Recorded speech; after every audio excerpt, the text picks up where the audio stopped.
আমাৰ জীৱনৰ শ্ৰেষ্ঠ সম্পদ হৈছে সুস্বাস্থ্য। সুখী আৰু পৰিপূৰ্ণ জীৱনৰ বাবে সুস্বাস্থ্য অপৰিহাৰ্য। নমস্কাৰ প্ৰিয় দৰ্শক, আপোনালোকক স্বাগতম জনাইছোঁ চিকিৎসা নিদানৰ আন এটি খণ্ডলৈ। আজি আমি এটা অতি গুৰুত্বপূৰ্ণ বিষয়ত কথা পাতিবলৈ লৈছোঁ, মৃগী ৰোগ, ইয়াৰ চিকিৎসা আৰু সজাগতা। এই বিষয়ে কথা পাতিবলৈ আমাৰ ষ্টুডিঅ'লৈ আমন্ত্ৰণ জনাই আনিছোঁ বিশিষ্ট স্নায়ুৰোগ বিশেষজ্ঞ ডাক্তৰ অমিত ৰঞ্জন বৰুৱা ছাৰক। ছাৰ, আদৰণি জনাইছোঁ অনুষ্ঠান। নমস্কাৰ। প্ৰতি বছৰে 17 নৱেম্বৰত ৰাষ্ট্ৰীয় মৃগী ৰোগ দিৱস পালন কৰা হয় আৰু নৱেম্বৰ মাহটো ৰাষ্ট্ৰীয় মৃগী ৰোগ সজাগতা মাহ হিচাপেও পালন কৰা হয়। মূলতঃ মৃগী ৰোগ সন্দৰ্ভত আমাৰ জনসাধাৰণৰ মাজত সজাগতা, সচেতনতা ইত্যাদি বৃদ্ধি কৰাৰ উদ্দেশ্যে এই দিৱস আৰু এই সজাগতা মাহ উদযাপন কৰি অহা হৈছে। অতি গুৰুত্বপূৰ্ণ বিষয় ছাৰ। আমি এই বিষয়ে ৰাষ্ট্ৰীয় মৃগী ৰোগ দিৱস সম্পৰ্কে কথা পতাৰ আগতে বহুতে জানে, বহুতে নাজানে মৃগী ৰোগনো কি। একদম সহজ ভাষাত আপুনি আমাক বুজাই কওক, মৃগী ৰোগ বুলিলে আমি কি বুজোঁ? হয়, মৃগী ৰোগ বুলিলে কি বুজা যায় সেই বিষয়ে মই অকণমান বহলাই ক'ব বিচাৰিছোঁ। ইয়াৰ উত্তৰটো দিওঁতে মই এনেদৰে ক'ম যে আমাৰ মগজুত বা মস্তিষ্কত কিছুমান স্নায়ুকোষ থাকে। সেই স্নায়ুকোষবিলাকৰ পৰা কিছুমান ৰসায়ন বা ৰাসায়নিক দ্ৰব্য অনবৰতে নিৰ্গত হৈ থাকে। সুস্থ অৱস্থাটো হৈ থাকে, অসুস্থ অৱস্থাটো হৈ থাকে। কেতিয়াবা কেতিয়াবা কি হয়, যেতিয়া মানুহজন কিবা কাৰণত অসুস্থ বা সুস্থ অৱস্থাটো কেতিয়াবা কেতিয়াবা এই যিবিলাক ৰসায়ন নিৰ্গত হয়, সেই নিৰ্গত হোৱা ৰসায়নবিলাকৰ পৰিমাণ কেতিয়াবা অতিমাত্ৰাত বেছি হ'ব পাৰে লগাতকৈ। তেতিয়া কি হয়, সেই ৰসায়নবিলাকৰ মাজত যিবিলাক ৰাসায়নিক বিক্ৰিয়া ঘটে, সেই বিক্ৰিয়া ঘটাৰ ফলতেই কিছুমান মগজুৰ ভিতৰত কিছুমান স্ফুলিংগ বা ইলেক্ট্ৰিক স্পাৰ্ক বা কাৰেণ্টৰ উৎপত্তি হয়। এইটো অনবৰতে হৈয়ে থাকে এজন সুস্থ মানুহৰ ক্ষেত্ৰতো বা এজন অসুস্থ মানুহৰ ক্ষেত্ৰতো। যদিহে সেই ৰসায়নবিলাকৰ পৰিমাণ লগাতকৈ অকণমান বেছি হয়, তেতিয়া কি হ'ব, সেই স্ফুলিংগবিলাক বা ইলেক্ট্ৰিক স্পাৰ্কবিলাক বেছিকৈ উৎপত্তি হ'ব।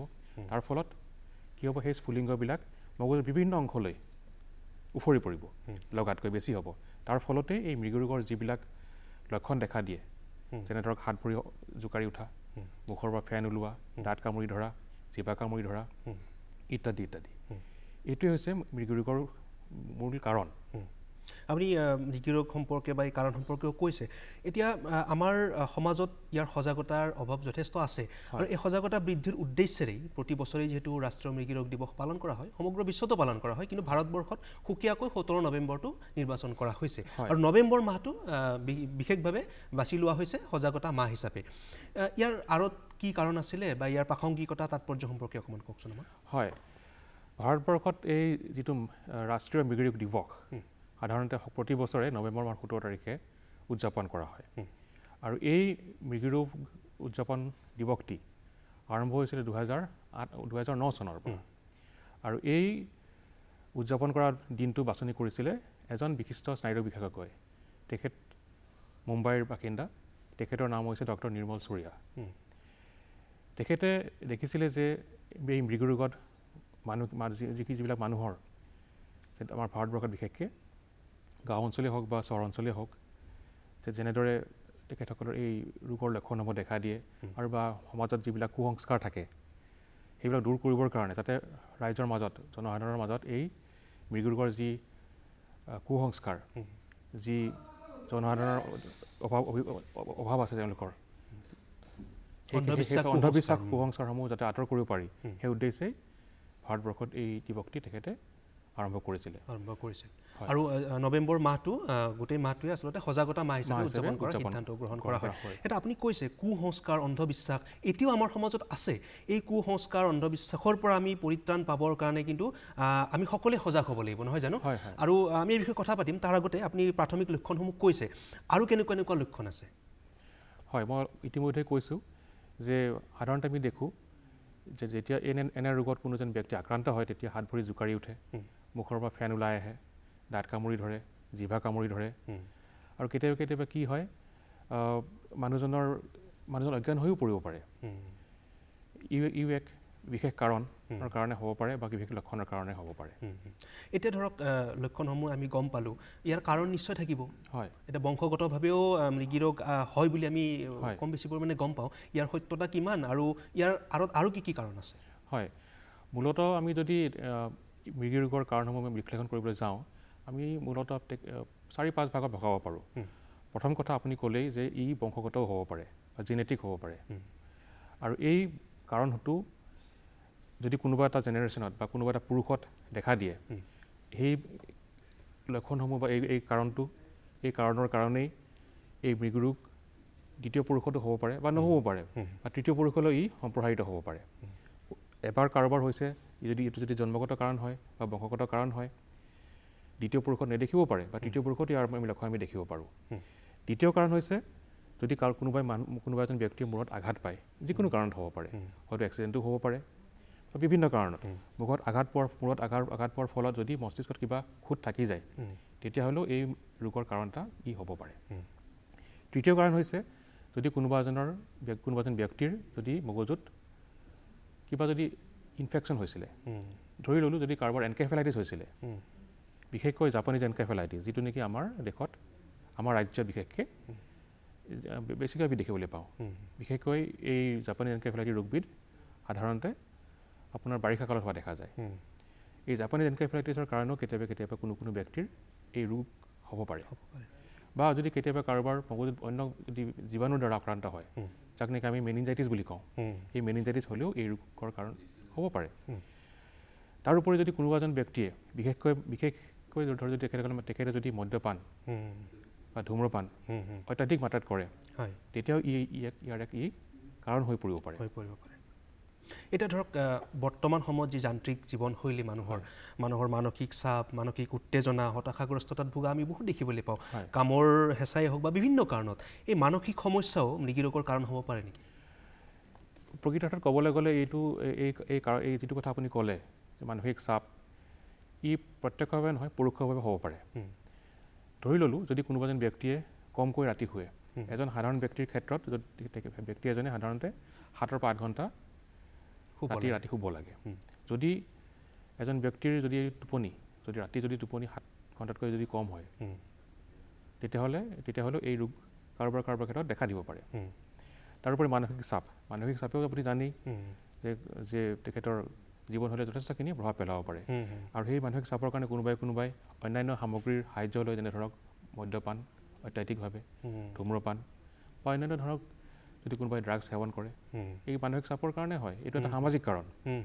গতিকে এই কাৰণসমূহ প্ৰত্যক্ষভাৱে নহ'লেও পৰোক্ষভাৱে জড়িত হৈ আছে। অৰ্থাৎ প্ৰিয় দৰ্শক, ছাৰে যিখিনি কথা কৈছে, মৃগীৰোগৰ কাৰণসমূহ ছাৰে বিশ্লেষণ কৰিছে। ইয়াৰ পৰা আমি এটা কথা গম পালোঁ যে আমি সজাগ হ'ব লাগিব আৰু বিভিন্ন ক্ষেত্ৰত যি মানসিক সমস্যা পৰোক্ষভাৱে জড়িত হৈ আছে, গতিকে মানসিক সমস্যাৰ পৰা পৰিত্ৰাণ পাবৰ বাবে আমি শাৰীৰিক ব্যায়াম, মানসিক ব্যায়াম যথেষ্ট সুবিধা আছে বৰ্তমান সময়ত। যোগেই হওক বা আমাৰ শাৰীৰিক যিখিনি চৰ্চা আছে, শৰীৰ চৰ্চা, তাতো আমি জড়িত হৈ থাকিব পাৰোঁ। তেনেদৰে কিন্তু আমি বহু পৰিমাণে মৃগীৰোগৰ পৰা আঁতৰি থাকিব পাৰোঁ। ইয়াৰ প্ৰতিৰোধমূলক ব্যৱস্থা আমি নিজে গ্ৰহণ কৰিব পাৰোঁ।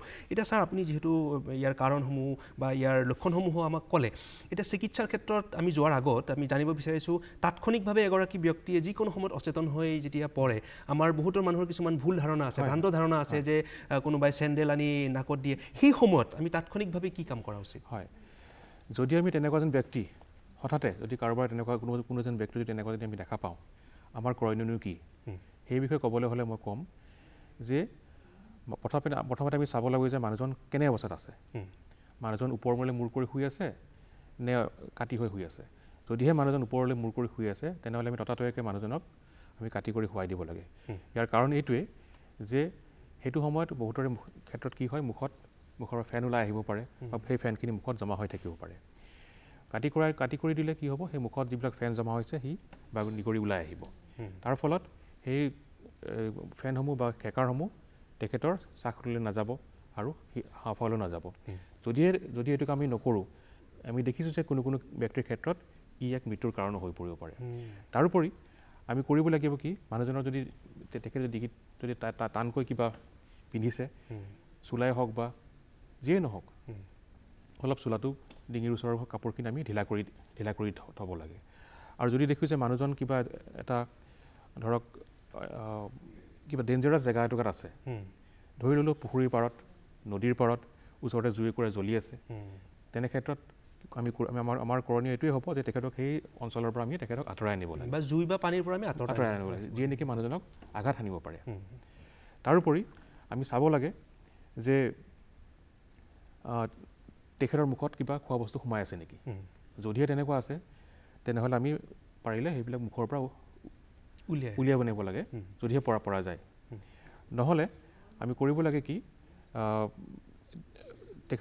তেখেতৰ মূৰৰ তলত আমি কিছু কোমল বস্তু ধৰি ল'লোঁ, ওচৰতে যদি কিবা কাপোৰ এটুকুৰা আছে বা চুৱেটাৰ এটা আছে, জেকেট এটা আছে, চোলা এটা আছে, সেইটো আমি হেৰি কৰি লৈ আনি তেখেতৰ মূৰৰ তলত আমি ৰাখিব লাগে। যদিহে তেনেকুৱা ধৰণৰ কোনো ব্যৱস্থা নাই, তেতিয়া অন্ততঃ আমি আমাৰ নিজৰ হাতখনকে তেখেতৰ মূৰৰ তলত ৰাখিব, হাতৰ তলুৱাখনকে তেখেতৰ মূৰৰ তলত ৰাখিব লাগে, যাতে তেখেত আঘাত নাপায়।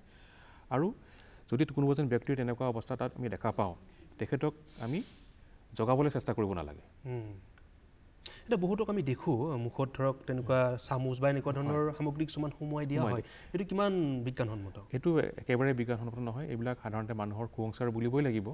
গতিকে তেনেকুৱা কৰাটো একেবাৰে উচিত নহয়। যদিহে তেনেকুৱা আমি কৰোঁ, ধৰি লওক কোনোবাই নিজৰ আঙুলিটোকে সোমোৱাই দিয়ে, ধৰি লওকচোন যদি সেই মানুহজনে সেই আপোনাৰ আঙুলিটোৱে কামুৰি দিয়ে, আপোনাৰ আঙুলিটো ছিঙি নাযাবনে? যদিহে কেনেবাকৈ আমি এখন চামুচ তেখেতৰ মুখত সোমোৱাই দিওঁ, চামুচখন তেখেতে কামুৰি ধৰিব পাৰে বা তেখেতৰ চাকনলিও সি বন্ধ কৰি পেলাব পাৰে।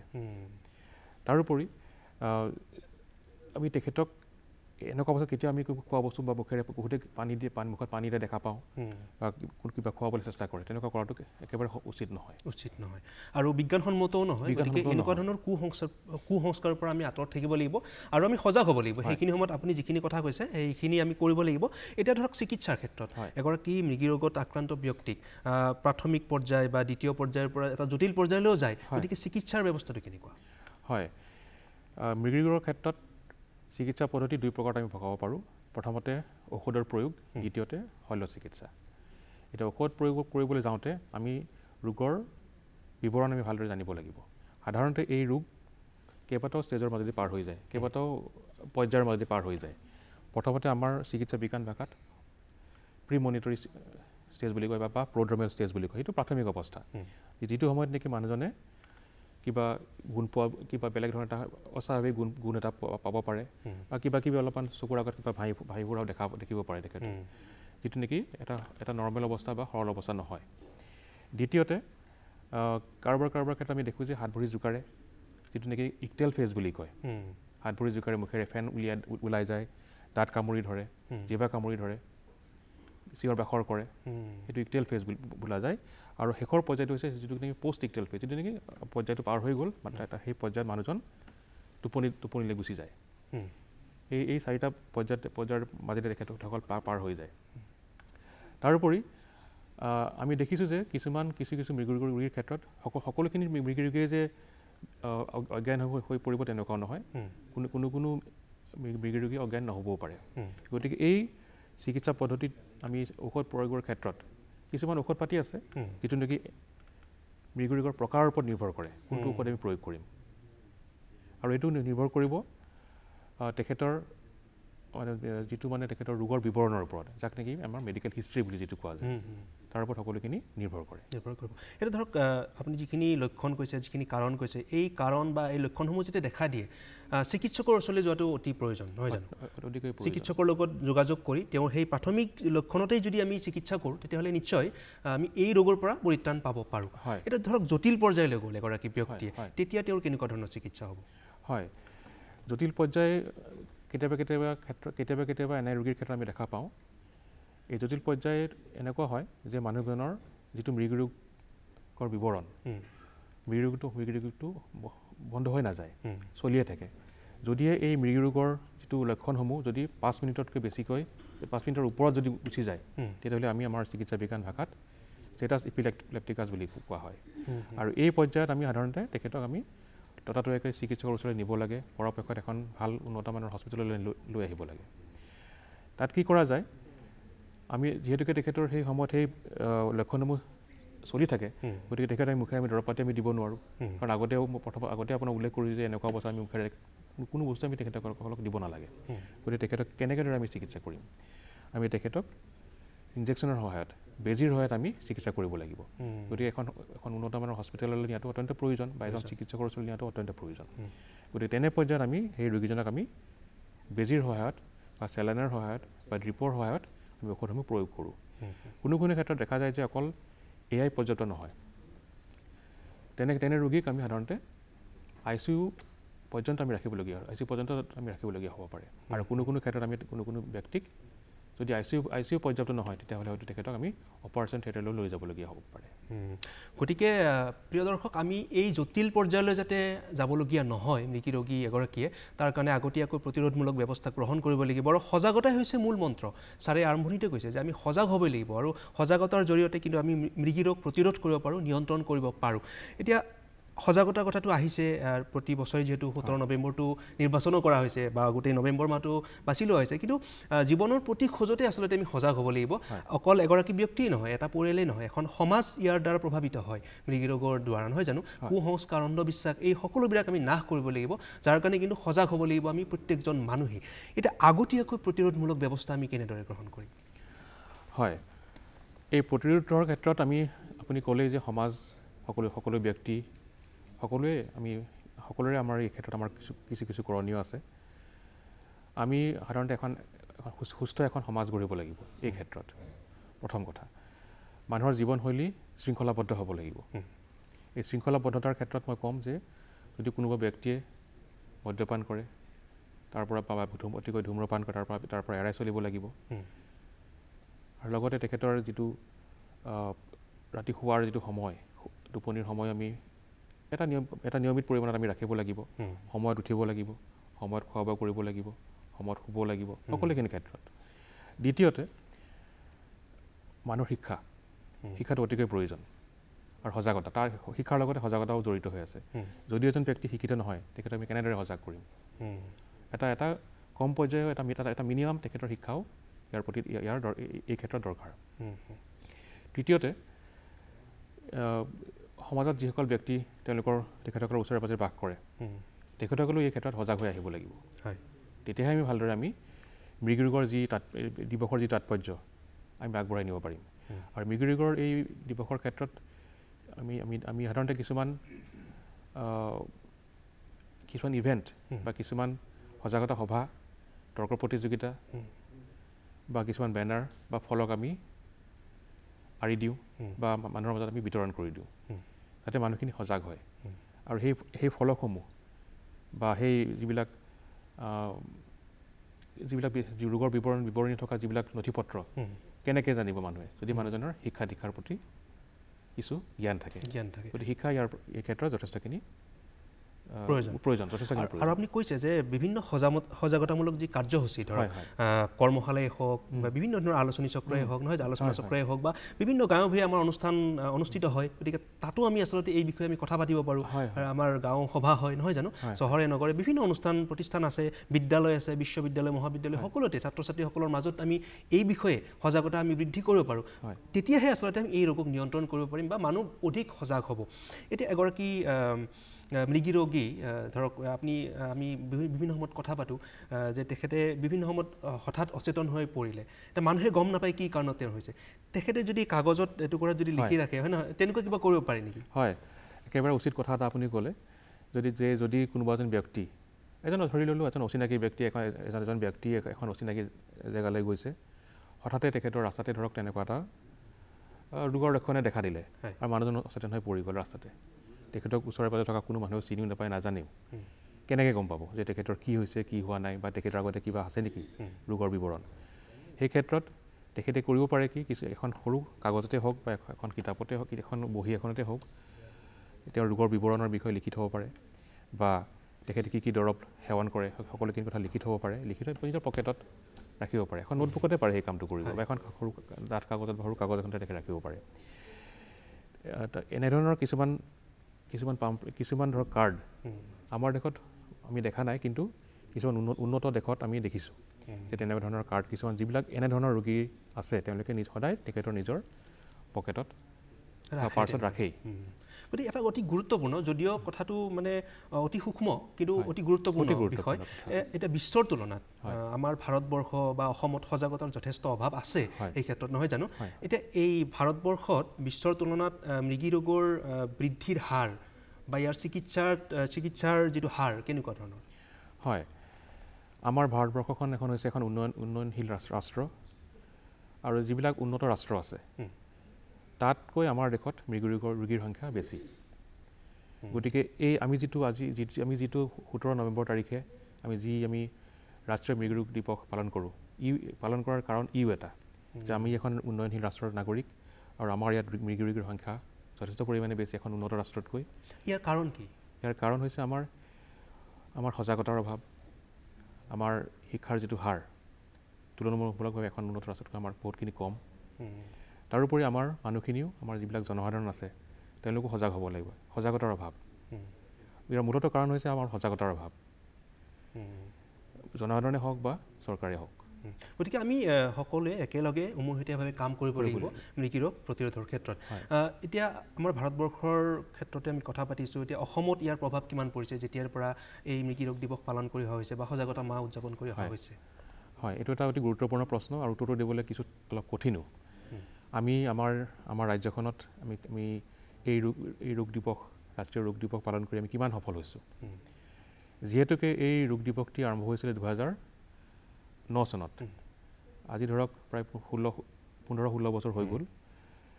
আগতকৈ আমি দেখিছোঁ যে আমাৰ হস্পিটেলসমূহত যিবিলাক ৰোগী আহে আগতকৈ এই ৰোগীৰ সংখ্যা যথেষ্টখিনি বেছি আগৰ তুলনাতকৈ।